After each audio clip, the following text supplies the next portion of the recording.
오늘 말씀 우리 디모데전서 4장 우리 6절에서 우리 9절까지 말씀, 우리 지난주 수요일 이어서 우리 같은 본문 우리 같이 함께 읽도록 하겠습니다. 디모데전서 4장 6절에서 9절까지 말씀입니다.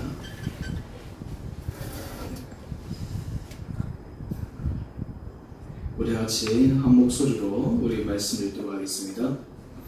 내가 이것으로 형제를 깨우치면 그리스도 예수의 좋은 일꾼이 되어 믿음의 말씀과 내가 따르는 좋은 교훈으로 양육을 받으리라. 망령되고 허탄한 신화를 버리고 경건에 이르도록 내 자신을 연단하라. 육체의 연단은 약간의 유익이 있으나 경건은 범사에 유익하니 금생과 내생의 약속이 있느니라.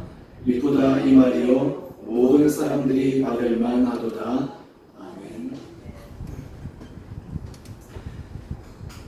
요즘 그 폭염에 가까운 날씨, 또 밤에는 열대야로 인해서 많이 힘드실 텐데, 또 하나님께서 우리 모든 성도님들 건강한 가운데 붙들어 주시기를 원합니다. 제가 지난주 수요일 이 본문, 같은 본문으로 이 경건에 대해서 말씀을 하며, 특별히 이 경건에 이르기 위해서 특별히 우리가 버려야 될 것, 그것을 중심으로 살펴보았습니다. 망령되고 허탄한 신앙, 이 망령된 것, 그러는 것은 다른 말로 하면 우리가 하나님 아닌 것, 가드리스팅, 이런 모든 것들이 우리가 망령된 것이다 라고 얘기하면서 우리의 생각, 우리의 습관, 우리 마음의 중심, 이런 것들을 우리가 버리는 것이 필요하다라고 하는 말씀을 드렸습니다. 오늘은 이제 구체적으로 그러면 경건에 이르기를 위해서가 경건한 삶을 살아간다라고 하는 것을 우리가 어떻게 이해해야 될 것인가 라고 하는 것을 오늘 말씀을 통해서 함께 살펴보기를 원합니다. 무기요 잘 이끌어 누구를 위하여 종을 울리나 노인과 바다, 대표적인 이 소설을 듣게 되면 우리 어니스트 헤밍웨이 작가를 떠올리게 되죠. 너무나 대문호이기 때문에 많은 사람들이 이 헤밍웨이의 이 글재주, 또 그리고 그의 소설, 그의 글로 통해서 많은 감동을 받습니다. 그러던 어느 날 이 헤밍웨이에게 한 사람이 이렇게 얘기합니다. 당신이 그렇게 문장 실력이 뛰어난데 만약 당신이 단 10개 단어로, 단 10단어만 사용해서 사람들의 눈물을 흘릴 수 있도록 만든다면 당신은 그야말로 위대한 작가일 것입니다. 그리고 이 10단어로 과연 그렇게 할 수 있는지 없는지 내기를 했습니다. 그런데 헤밍웨이가 이 10단어를 사용하라고 했는데 실제로는 6단어를 사용했습니다. 그런데 이 단어를 쭉 보면서 정말 감탄에 마지 않았는데요. 그 내용이 무엇이냐면 이렇습니다. 영어로 얘기하면요, 이게 for sale, baby shoes never worn. 이게 한국말로 얘기하면 팝니다. 한 번도 신지 않은 아기 신발. 이 딱 6단어인데 이것을 딱 읽는 순간 사람들이 한 번도 신지 않은 아기 신발을 판다 그랬을 때 여러분 머릿속에 여러 상상들이 일어나지 않겠어요? 아기가 태어났는데 어떤 영역인지 모르겠지만 그 아이를 신기기 위해서 신발을 샀는데 그 신발을 신기지 못한 가운데 아이가 떠나가고, 그래서 이 남은 이 신발을 파는 그런 연상을 할 수 있는 이 문장입니다. 참 헤밍웨이 작가가 대단한 것 같아요. 이 단 6단어로 이것을 읽는 사람들 말고 심정을 울컥하게 만들고 심지어는 이게 눈물을 흘리게 만드는 그러한 이 헤밍웨이의 글솜씨를 보면서 그 사람이 정말 당신은 위대한 작가임이 분명합니다. 여기에서 이 재밌는 것이 사람들이 이 6단어를 사용해서 자기의 인생의 모습을 설명하는 그런 것을 인터넷에 올리고, 또 그것이 최고로 미국에서 이게 만들어진 적이 있었습니다. 여러분은 여러분의 인생을 지금까지 표현한다면 이 6단어를 사용해서 한번 만들어 본다면 어떻게 만들 수 있겠어요? 물론 지금 이 당장에 그 6단어가 떠오르지는 않을 것입니다. 한번 여러분도 집에 가서 한번 해보세요. 내가 6단어를 사용해서 내 인생을 표현해 본다면 내가 어떻게 표현할 수 있을까?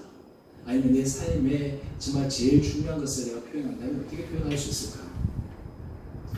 오늘 또 어떤 책에 보니까 참 재밌는 것은 이러한 아이디어의 착상에서 성경의 인물을 6단어로 묘사하는 부분들이 있습니다.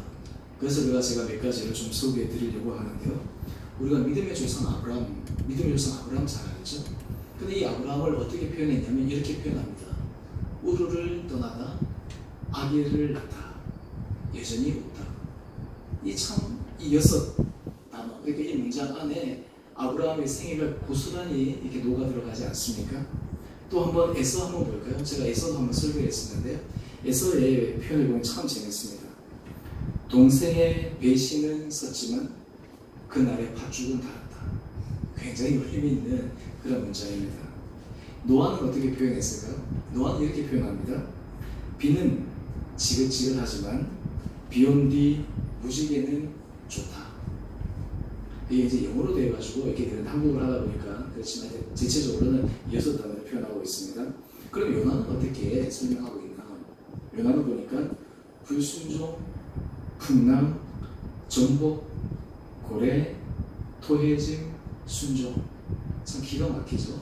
이 요나의 인생을 이 여섯 단어로 그냥 하나하나 설명이 되는 것. 그 다음 우리 사드락, 메삭, 아벤느고, 이 다니엘의 세 친구, 이 친구들의 삶의 모습을 이렇게 설명합니다. 왕의 분노는 뜨거웠지만 풀무불은 뜨겁지 않았다. 이 풀무불에 들어가게 되잖아요. 그런데 왕의 분노는 뜨거웠지만 그 풀무불은 뜨겁지 않았다. 참 좋습니다. 그러면 예수님의 어머니 마리아는 어떻게 했을까요? 여기 보면 이렇게 여섯 단어를 사용하고 있는데요. 구유, 고통, 기쁨, 십자가, 고통, 기쁨. 참 여섯 단어 안에 이 마리아의 전체 삶이 완전히 농축되어 있습니다. 부자 청년을 한번 볼까요? 이 부자 청년은 이렇게 설명합니다. 예수님이 부르셨다. 슬퍼하며 떠났다. 그 다음 단어가 참 재밌습니다. 여전히 부자다. 이게 지금 부자 청년의 삶이에요. 그에 반해서 사기어는 어떻게 표현하고 있나 이렇게 봅니다. 뽕나무, 키가 작다, 재산이 줄어들다, 그렇지만 행복하다. 이 여섯 단어로 이 성경의 인물들을 이렇게 묘사해 내었는데 한번 여러분도 한번 집에 가서 한번 해보세요. 이렇게 한번 해보면 우리의 삶을 한번 정리해 볼 수 있는 시간도 되고 또한 동시에 앞으로 우리가 살아갈 어떤 그런 인생의 향방에 대해서 다시 한번 재정립할 수 있는 그런 시간들이 됩니다. 오늘 제가 이 말씀을 드리는 이유 중에 하나는 오늘 우리의 삶은 어떻게 표현되는가 여러 가지 다양한 방법으로 표현될 수 있지만 오늘 모든 그리스도인들이 궁극적으로 이 땅 가운데서 삶을 살아갈 때 추구해야 될 중요한 단어가 있습니다. 그리스도인이라면, 예수님의 제자라면 우리의 삶 가운데 반드시 빠지면 안 되는 중요한 단어가 있어요. 오늘 바로 그 단어가 우리가 읽었던 본문의 말씀에 바로 경건이라고 하는 단어입니다. 오늘 이 경건이라고 하는 것이 우리 삶에 얼마만큼 녹여져 있는가, 얼마만큼 우리 삶에 정말 그 여섯 단어를 표현한다면 이 경건이라는 이 단어가 내 삶을 표현할 수 있는 중요한 단어가 될 수 있는가라고 하는 것이 오늘 말씀을 통해서 우리들에게 그 유익을 가르쳐주고 있는데, 디모데전서 4장 8절 말씀에 보면 육체의 연단은 약간의 유익이 있으나 경건은 범사 유익하니 금생과 내생의 약속이 있느니라.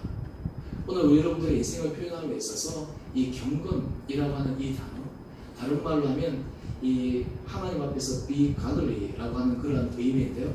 하나님 앞에서 구별되어진다, 하나님의 사람이 되어진다, 하나님의 일을 생각한다, 하나님 뜻 안에서 행한다, 다른 말로 하면 믿음의 사람이 된다 라고 하는 것들을 바로 이 경건이라고 하는 그런 단어로 묘사할 수가 있습니다. 여러분의 삶을 여러분들이 생각할 때 이 경건이라는 단어가 여러분의 삶을 한번 매칭시켜 보십시오. 여러분의 삶에 이 단어가 들어가면 내 인생하고 좀 잘 어울려지는구나 그렇게 생각이 드시면, 아니면 이 경건이라는 단어가 뭔가 좀 묵직하기도 하고 내 삶에 좀 부담스러운 단어이기도 하고 그렇게 느껴지십니까? 근데 오늘 이 사도 바울은 이 경건에 대해서 이야기를 하면서 디모데전서 4장 9절에서 이렇게 이야기를 합니다. 미쁘다 이 말이여 모든 사람들이 받을 만하도다. 오늘 이 경건의 삶은 예수 그리스도를 따라가는 주의 백성들이라면 반드시 이러한 삶의 모습이 있어야 될 뿐만 아니라 또한 동시에 이러한 삶을 살아갈 수 있다라고 하는 것을 우리들에게 확정해 보여주고 있습니다. 이 경건이라는 삶, 그리고 경건한 삶을 살아갔을 때 왜 이것이 중요한가? 우리 시편 앞편 3절 말씀인데요. 우리 다 같이 한 목소리로 한번 읽어볼까요? 시작. 여호와께서 자기를 위하여 경건한 자를 택하신 줄 너희가 알지어다. 내가 그를 부를 때에 여호와께서 들으시도다. 아멘. 하나님께서 누구를 택하신다고요? 경건한 사람을 택하신대요.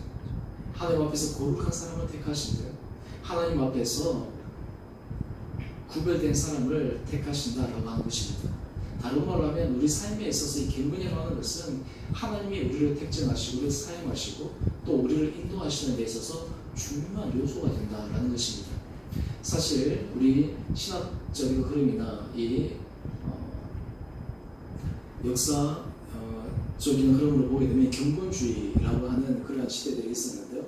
이 청교도들도 그렇고 이 경건주의의 사람들은 어떻게든지 자기의 삶의 중심이 세상의 문화와 흐름과 달리 그들이 어떻게 하면 구별된 삶을 살아갈 수 있을까라고 하는 것을 추구하면서 살았던 사람들의 모습입니다. 그런데 문제는 이 경건은 결코 한순간에 완성이 되는 것이 아니다라고 하는 것입니다. 이것을 영어로 얘기하면 이렇습니다. 이 경건은 우리가 흔히 생각할 때 마치 한순간에 확 변화되어 가지고 100% 나는 이제부터 경건해, 내가 이제부터 완벽해 라고 하는 그런 완전체의 모습이 아니라 이 경건의 삶은 끊임없이 점점 되어서 가는 프로세스의 과정이다 라는 것입니다. 오늘 그리고 또한 동시에 이 경건은 그냥 그저 가만히 있어서 되어지는 것이 아니라 이것을 하기 위해 그리고 이러한 사람이 되기 위해서는 훈련의 시간들이 필요하다라고 하는 것을 사도 바울은 특별히 우리들에게 이야기를 하고 있습니다. 그것이 바로 디모데전서 4장 7절 말씀에서 우리에서 이야기를 하고 있는데요. 우리 다시 한번 디모데전서 4장 7절 말씀 한번 읽어볼까요? 시작. 망령되고 허탄한 신화를 버리고 경건에 이르도록 내 자신을 연단하라. 아멘. 경건에 이르도록 내 자신을 연단하라. 여러분, 우리가 삶을 살아가면서 우리 삶에는 다양한 중요한 삶의 목적이 있습니다. 목표가 있습니다. 사실 우리 신앙의 삶이라고 하는 것은 우리가 무엇을 하느냐보다 더 중요한 것은 우리가 어떤 사람이 되어지는가라고 하는 것이 신앙에 있어서 본질적인 모습인데, 다른 말로 하면 우리가 무엇이 되어지는가라고 하는 것은 하나님 앞에서 얼마만큼 경건한 사람, 하나님 앞에서 얼마만큼 구별된 사람으로 되어지는가, 또한 동시에 그러기 위해서 우리가 우리 자신을 연단하라. 여기서 이 연단이라고 하는 단어를 영어에서는 어떻게 표현하고 있냐면 이 train이라고 하는 단어를 사용하고 있어요. 훈련시키다 라고 하는 거예요. 그냥 한 번에 되어지는 것이 아니라 계속 지속적으로 반복해서 훈련하는 것이죠. 여러분, 요즘 다이어트 하시는 분들이 있으시면 다이어트가 어때요? 그냥 한 번, 두 번 씻기를 그냥 음식을 거른다든지 이렇게 음식 양을 줄인다 해가지고 다이어트가 되는 것이 아니잖아요. 이게 꾸준하게 훈련해가지고 지속적으로 그것이 자기의 삶의 라이프 스타일하고 맞아들어져 가야 되는 것이잖아요. 우리가 운동도 마찬가지고 이 모든 것이 그냥 하나의 훈련이 되어서 이것이 내 삶의 자연스러운 부분으로 받아들여지고 그것이 트레이닝 되어지는 것, 이것이 굉장히 중요한데, 우리는 특별히 이 영성 생활에 있어서 이 경건의 삶에 있어서 우리가 이런 훈련에 있어서 정말 신경을 쓰고 이것이 정말 우리 삶에 있어서 소중한 가치의 길인가라고 하는 것을 우리가 생각하며 가는가라고 하는 것입니다. 콜롬비아 연구가 쉬나 아이엔가라는 분이 이렇게 사람들을 쭉 조사를 해봤는데요. 사람들이, 보통의 사람들은 하루에 70번의 의식적인 선택을 한다고 합니다. 하루에 눈을 떠서 밤에 잠자리에 들기까지 의식적으로 선택하는 것이 대략 한 70번 정도 된다라고 합니다. 1년이면 25,550번이에요. 그리고 우리가 한 70년 정도 이렇게 잡아보면 무려 178만 8,500번입니다. 이렇게 반복된 이 선택이 결국에는 그 선택의 결과가 우리의 모습이다라고 하는 것입니다. 경건도 마찬가지입니다. 우리가 날마다 어떤 선택을 하느냐에 따라서 우리의 삶이 하나님 앞에서 경건한 삶이 되어지느냐, 그리고 그냥 우리가 이 세상에서 그저 그런 삶이 되어지는가라고 하는 것을 결정질 수 있다라고 하는 것입니다. 오늘 여러분의 삶은 어떻습니까? 여러분 하루에 눈을 떠서 밤에 잠을 자기까지 정말 하나님 앞에서 거룩하고 이 경건한 삶을 살기 위해 여러분들이 영성적인 선택의 삶을 여러분들이 하십니까?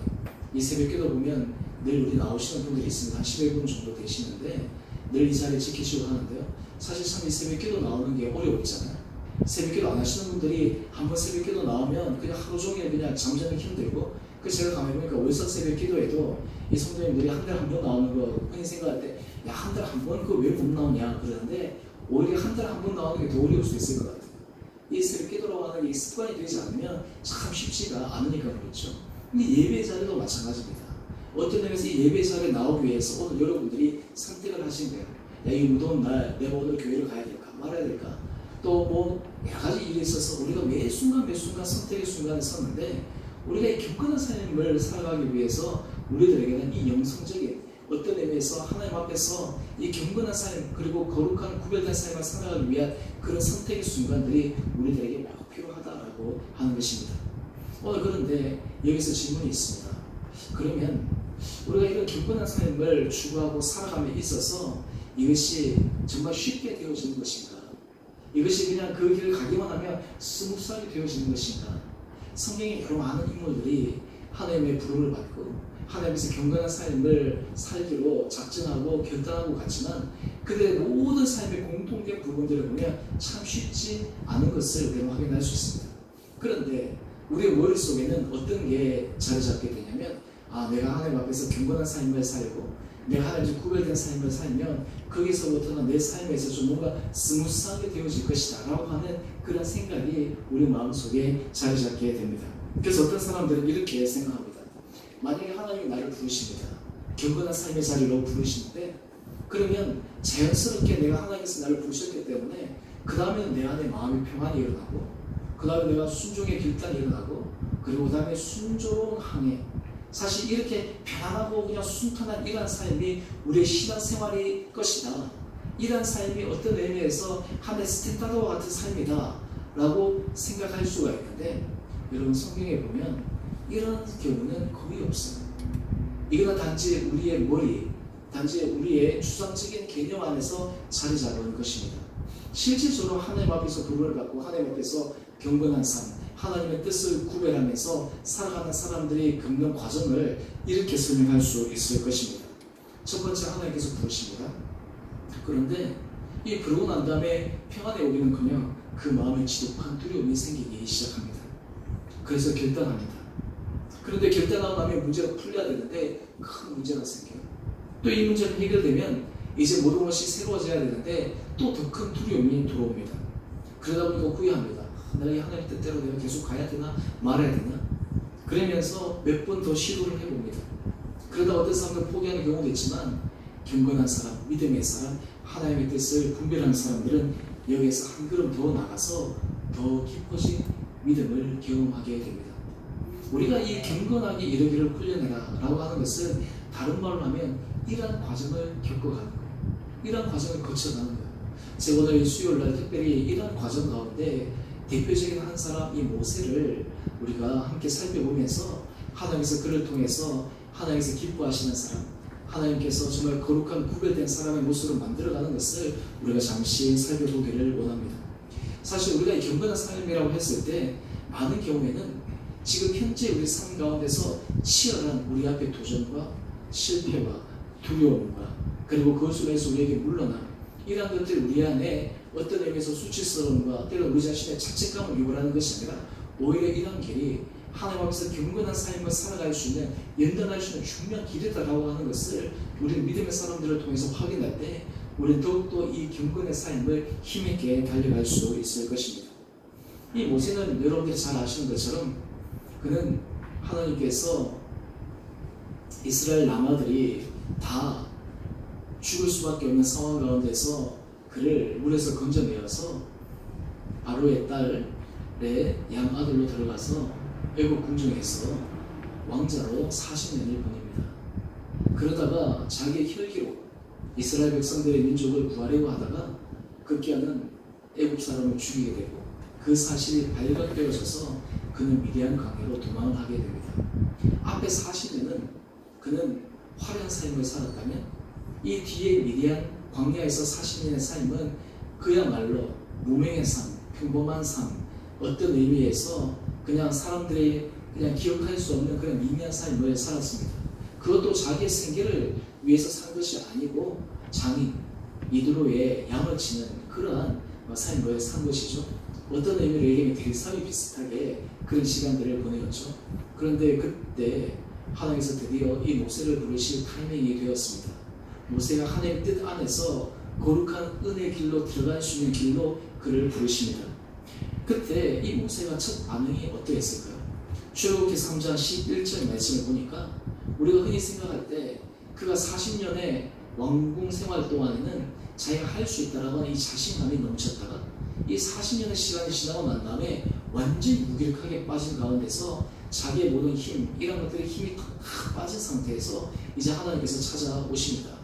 내가 이제 너로 하여금 이스라엘 민족을, 고통받는 이스라엘 민족을 애굽 땅에서 구해내겠다 라고 하나님께서 말씀하시는데, 그때 이 모세의 반응을 한번 보십시오. 출애굽기 3장 11절의 말씀인데요, 내가 누구에게 바로에게 가며 이스라엘 자손을 애굽에서 인도하여 내리니까.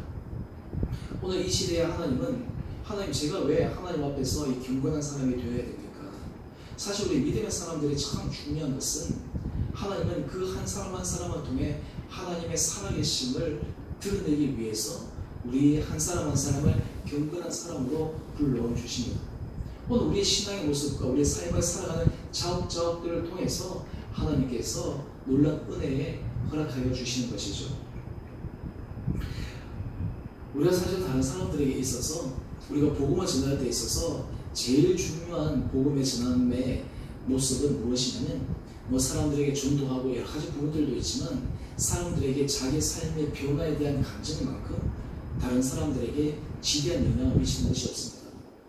내가 예수 그리스도를 만났고 내가 신앙생활을 하면서 내 삶에 하나님께서 어떤 은혜를 주시는지, 내 삶이 예수를 만나기 전에 내 삶과 예수를 만나고 난 다음에 내 삶의 모습은 어떻게 바뀌고 변화되었는지를, 그것을 정말 자신있게 정말 깊은 진정성 있는 그런 말들로 사람들에게 전달될 때 비로소 사람들이 감동을 받습니다. 아, 저렇게 하나님 앞에서 변화될 수 있다면 나도 한번 그 길을 걸어가 보고 싶다 라고 하는 이 마음의 동기를 불러일으키는 것은 바로 하나님께서 하나님의 자녀들을 경건한 삶의 자리로 인도하는 중요한 이유 가운데 하나입니다. 그런데 이 모세는 하나님께서 그로 하여금 이제 하나님께서 쓰실 만한 자리를 부르셨는데, 그가 첫 번째 얘기한 것이 무엇이냐면, 하나님, 저는 할 만한 능력이 안 됩니다. 하나님, 왜 저 같은 사람을 부르십니까? 우리가 그렇게 생각하잖아요. 하나님, 이 시대에 많은 사람들이 있는데 왜 저에게 경건한 삶을 살라고 하세요? 목사님이 경건하게 삶을 살면 되고 교회에서 중직자들이 경건한 삶을 살면 되지 왜 내가 경건한 삶을 살아야 됩니까? 나는 그냥 좀 편하게 살고 싶습니다. 마치 양다리 걸친 것처럼 그냥 좀 내가 편하게 신앙생활 하는 게 좋지 왜 내가 하나님 앞에서 구별되고 정말 철저하게 나가야 됩니까? 하나님, 제가 그렇게 하기는 쉽지가 않습니다. 하나님, 다른 사람을 좀 사용하세요. 다른 사람을 경건한 자리로 인도해 주세요. 나는 그 자리에서 조금 비켜나고 싶어요. 오늘 이런 것이 많은 사람들이 가질 수 있는 기본의 마음입니다. 오늘 지금 이 모세가 하나님 앞에 부름을 받았을 때 그가 보이는 반응이 그와 비슷했습니다. 자, 그런데도 하나님께서 이 모세에게 강력하게 말씀하십니다. 아니다, 가라. 그런데 이 모세가 거기서 한 걸음 더 나갑니다. 출애굽기 4장 10절 말씀을 한번 보십시오. 이제 모세가 변명하기 시작합니다. 하나님, 나는 본래 말을 잘 못하는 사람입니다. 나는 입이 뻣뻣하고 혀가 둔한 사람입니다. 이것이 무슨 말이에요? 하나님, 나는 하나님께서 쓰실 만한 그런 그릇이 못돼요. 나는 부족해요. 내가 연약해요. 여러분, 경건한 사람들의 대부분 특징 가운데 하나가 무엇이냐면 성경에서는 완벽한 사람을 하나님께서 사용하시지 않는다라고 합니다. 여러분, 성경의 모든 인물들을 한번 보세요. 하나님께서 사용하시는 위대한 인물들 치고 완벽한 사람은 아무도 없었어요. 믿음의 조상 아브라함은 어땠습니까? 물론 그가 믿음으로 말미암아 자기 친척 본토 아비집을 떠났지만 하나님께서 그에게 자녀를 주겠다라고 약속하셨음에도 불구하고 그가 어떻게 했습니까? 애국으로 내려갔을 때 그 애국 그 왕에게 자기 아내를 뭐라고 그랬어요? 네, 누이라고 얘기를 했잖아요. 하나님께서 아내를 통해서 자녀를 주셔야 되는데 그 아내를 이 애국 왕에게 자기 누이라고 얘기하면서 속여버리는 그런 상황. 다른 말로 하면 이 아브라함은 어떤 의미에서 하나님의 약속의 말씀을 알고는 있었지만 그 말씀을 온전히 믿고 준행하기에는 부족한 부분들이 있는 사람이었습니다. 그런데 하나님께서 이러한 연약한 사람들을 지속해서 사용하십니다. 우리가 경건한 삶을 이루게 될 때 우리 안에 일어나는 첫 번째 마음이 뭐냐면 두려운 마음이에요. 아까 우리 보았던 것처럼 우리 안에 내가 과연 이 길을 걸어갈 수 있을까? 내가 이 길을 감당해낼 수 있을까? 하나님 내 기질도 잘 아시고 내 성정도 잘 아시는데 과연 내가 이 일을 감당할 수 있을까요? 오늘 이것이 바로 하나님 앞에서 경건한 자리에 부르는 사람들이 느끼는 중요한 자리의 모습이다라고 하는 것입니다. 그럼에도 불구하고 이제 이 모세는 하나님 앞에 결단하고 애굽왕 바로 앞에 섭니다. 근데 바로 앞에 섰는데 어떻게 되었어요? 하나님이 그에게 말씀하시면 일이 순탄하게 풀려야 되잖아요. 그런데 출애굽기 7장 13절 말씀을 보니까 바로의 마음이 완악해서 그들의 말을 듣지 않습니다. 다른 말로 하면 하나님 앞에 순종하며 지금 나가기 시작했는데 문제가 터져버리는 거예요. 우리는 이렇게 생각합니다. 내가 경건한 삶을 살기 시작하면 내 모든 문제가 잘 풀릴 거야. 내가 하는 사업의 일도, 내가 하는 일도, 자녀도 그렇고 내가 하나님의 경건한 삶을 살고 하나님의 구별된 삶을 살기만 시작하면 밖에 또 모든 것들이 순탄하게 쫙쫙쫙 풀릴 거야. 그런데 실제로 현실은 어떠냐면 그와 정반대 일이 일어날 수 있다라고 하는 거예요. 오늘 이 모세가 하나님 앞에 순종해서 하나님의 뜻을 구별하여 그 길을 걸어갔지만 정작 그에게 부딪혔던 첫 번째 어려움은 이 바로가 완악해가지고 꼼짝도 하지 않는 것이었어요. 근데 여기서부터 한 걸음 더 나갑니다. 바로만 그러했으면 이게 괜찮은데 하나님께서 10가지 재앙을 통해서 이스라엘 백성들을 바로의 손에서 이끌어내십니다. 근데 그 다음에 문제가 생겼어요. 이제 홍해 앞에 딱 섰는데 애굽왕 바로가 군대를 이끌고 이스라엘 백성들을 추격하여 오잖아요. 그때 이 모세를 믿고 그리고 따라와야 될 이스라엘 백성들의 마음이 흔들리기 시작하는 거예요. 오늘 그것이 바로 출애굽기 14장 12절 말씀입니다. 출애굽기 14장 12절 말씀을 보니까 우리가 애굽에서 당신에게 이른 말이 이것이 아니니까 이르기를 우리를 내버려두라. 우리가 애굽 사람을 섬길 것이라고 하지 않더냐. 애굽 사람을 섬기는 것이 광야에서 죽는 것보다 낫겠노라. 여러분 이스라엘 백성들의 얘기가 참이에요, 거짓이에요? 이스라엘 백성들이 얼마 전까지만 해도 하나님 앞에 하나님 우리를 구해주세요. 하나님 우리에게 자유를 주세요. 라고 울부짖었던 이스라엘 백성들이에요.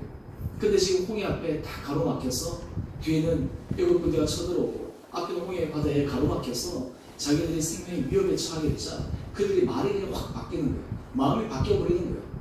모세에게 이렇게 얘기합니다. 왜 우리를 이렇게 데려와가지고 이렇게 죽게 하느냐.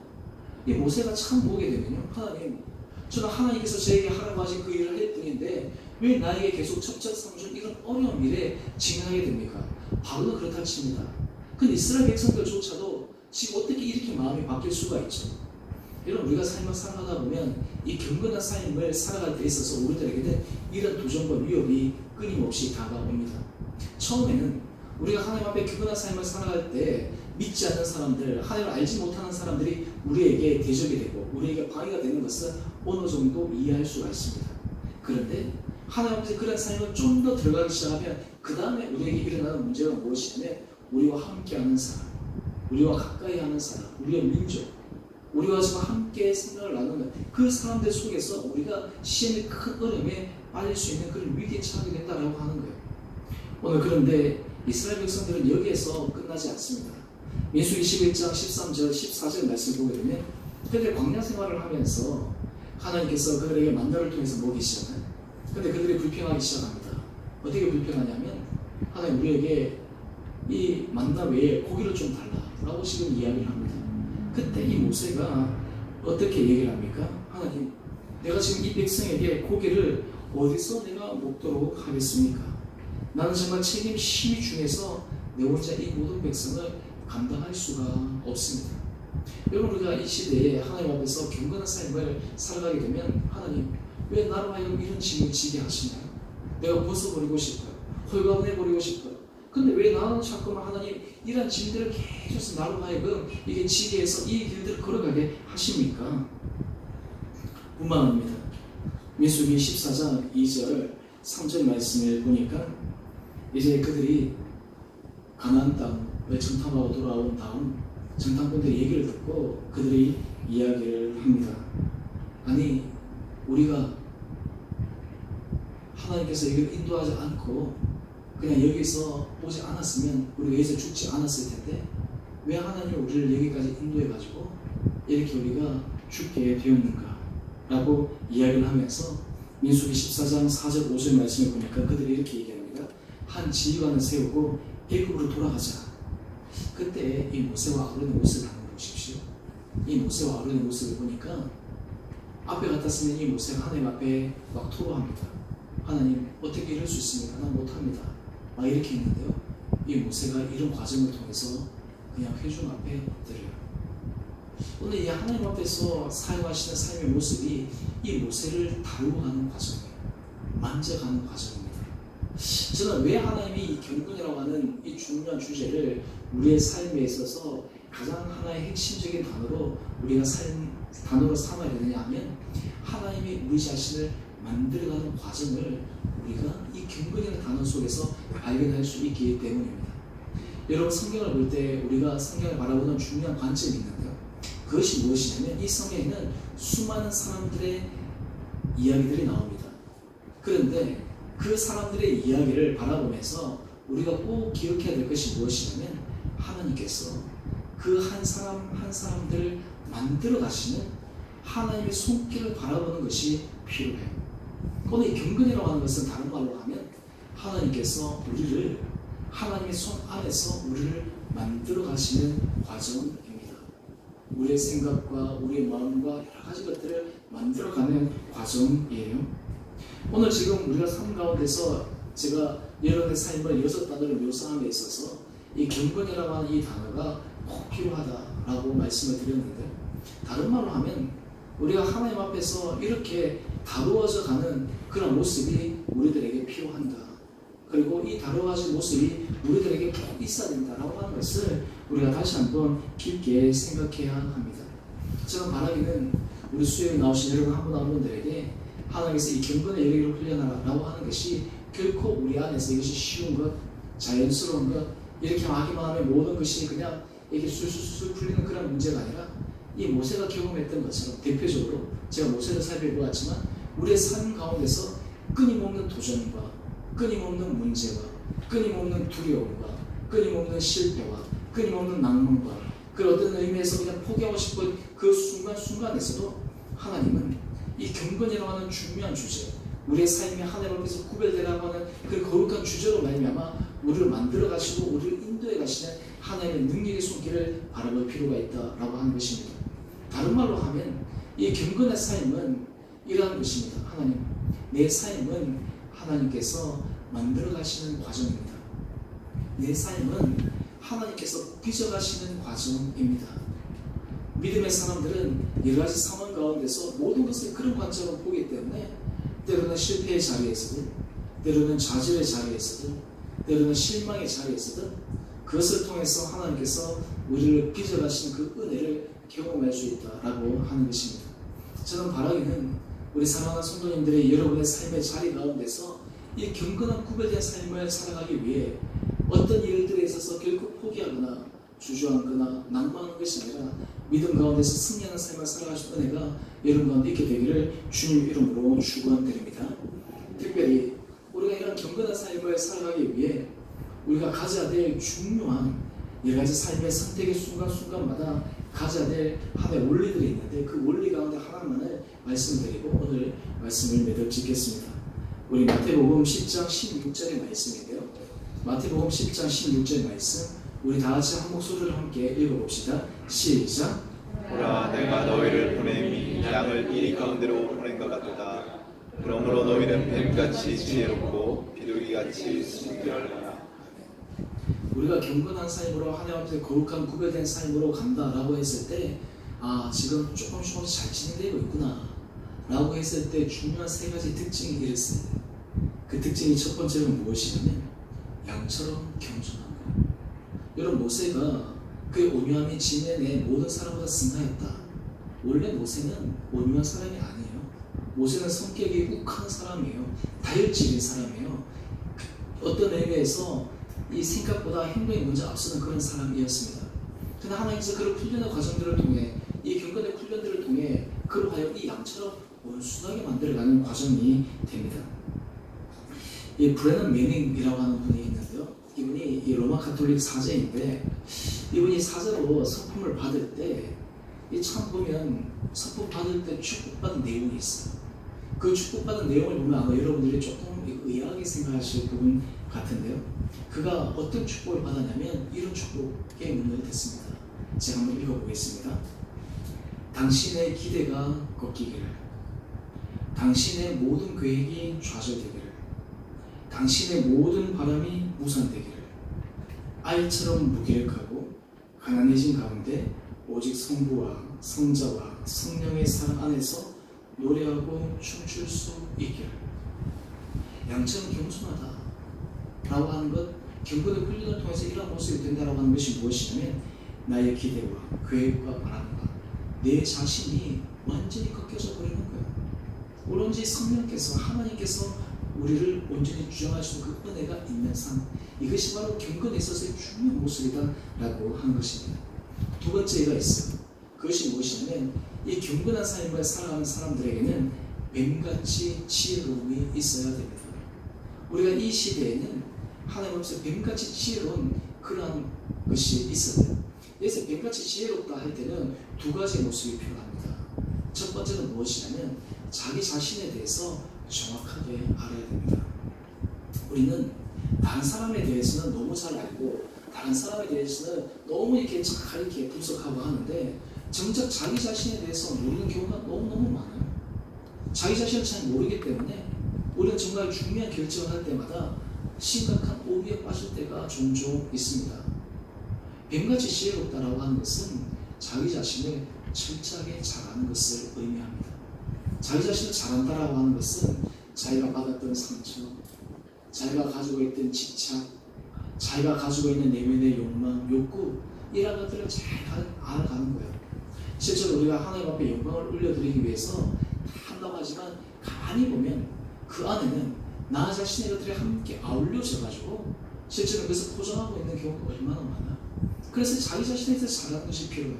이 뱀같이 지혜롭다라고 하는 두 번째 요소는 무엇이냐면 우리가 이 세상을 살아갈 때 우리와 함께 더불어 살아가는 세상의 흐름과 문화에 대해서 우리는 직시해야 합니다. 단지 우리가 못 모르고 그냥 이렇게 방심하게 되면 그냥 끌려가는 거예요. 요즘 우리가 열왕기하 이제 마지막을 향해서 달려가고 있는데요. 이스라엘 백성들이 왜 그들이 이방 신상들을 절하고 그것이 이스라엘 백성들로 하여금 나락에 빠지게 만들었는가? 그들이 의식하지 않고 그 문화에 동화되어 갔기 때문입니다. 그에 대해서 위협성에 대해서 전혀 느끼지 못하는 거예요. 여러분, 이 비커에 뜨거운 물을 끓인 다음에 개울을 넣으면 개구리가 바로 튀어져 나가버리죠. 그런데 처음에는 이 찬물에 이 개구리가 들어갔는데 밑에서부터 비커에 달구기 시작하면 개구리가 뜨거운지도 모르고 자기가 삼키는지도 모르고 그냥 그 안에 가만히 있어요. 뱀같이 지혜롭다라고 하는 것은 그만큼 우리 환경과 상황 가운데서 우리 하나님의 말씀 가운데서 민감하게 반응해야 될 필요가 있습니다. 드려야 될 것들, 바라보아야 될 것들, 이런 것들을 말씀 가운데서 정확하게 분별해낼 수 있는 그런 능력들이 필요하다라고 하는 것입니다. 그 다음에 경건의 삶에 있어서 중요한 요소는 세 번째인데요. 그것이 무엇이냐면 비둘기같이 순결할 것입니다. 이것은 다른 말로 하면 태도를 나타내요. 태도. 하나님 앞에서 순결한 태도를 나타내는 거예요. 정결한 태도를 나타낸다라고 하는 거예요. 구별된 태도를 나타낸다라고 하는 것입니다. 저는 바라기는 우리 사랑하는 성도님 한 분 한 분들에게 하나님께서 이런 경건의 훈련의 아름다운 모습을 통해 우리들에게 이러한 경건 아름다운 표지들이 드러날 수 있게 되기를 주님 이름으로 축원드립니다.